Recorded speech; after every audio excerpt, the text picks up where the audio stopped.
Bonjour à tous. On se retrouve aujourd'hui au château de Braud à Dersay pour le deuxième rendez-vous de Secrets de Pays. Les propriétaires nous ont conviés à une visite privilégiée pour goûter à l'élégance et à la beauté patrimoniale de ce monument historique. Suivez-nous.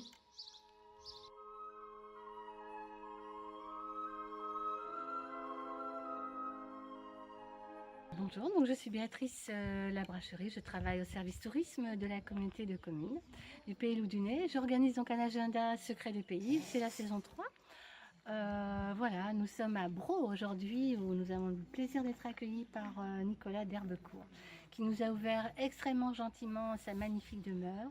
Il nous a parlé de sa restauration, etc. C'est une demeure évidemment magnifique qui est apparentée également à l'histoire de Mont-sur-Gaine, bien sûr, qui est très proche d'ici, une demeure qui est référencée à la commanderie de Loudun dès 1469 avec les seigneurs du Loudunais, les Frétards, bien connus, vaillants défenseurs du Loudunais donc pendant la guerre de Cent Ans.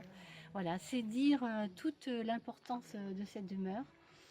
Voilà, et aujourd'hui, une trentaine de personnes sont venues donc apprécier. Voilà, peut-être désirez-vous dire quelques mots ?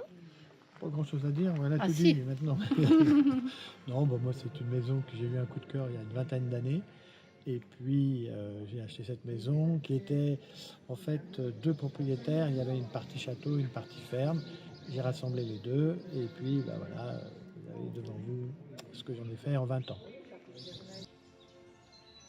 On a donc un corps de logis principal qui est donc ouvert avec beaucoup de fenêtres à meneaux.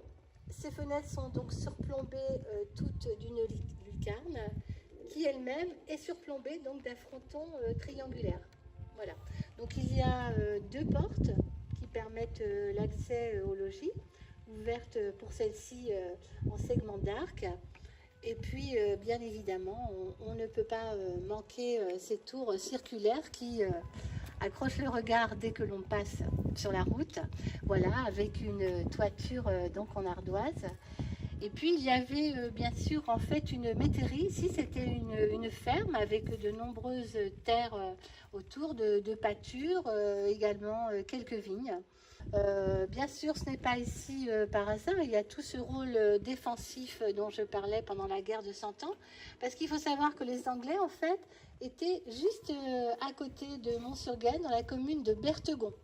Il y avait la ligne qui était ici pendant la guerre de Cent Ans. Ici, on était français et les Anglais étaient donc très près. Donc, on imagine bien sûr toutes les incursions et tout ce qu'il pouvait y avoir. Il fallait des lieux défensifs de la sorte.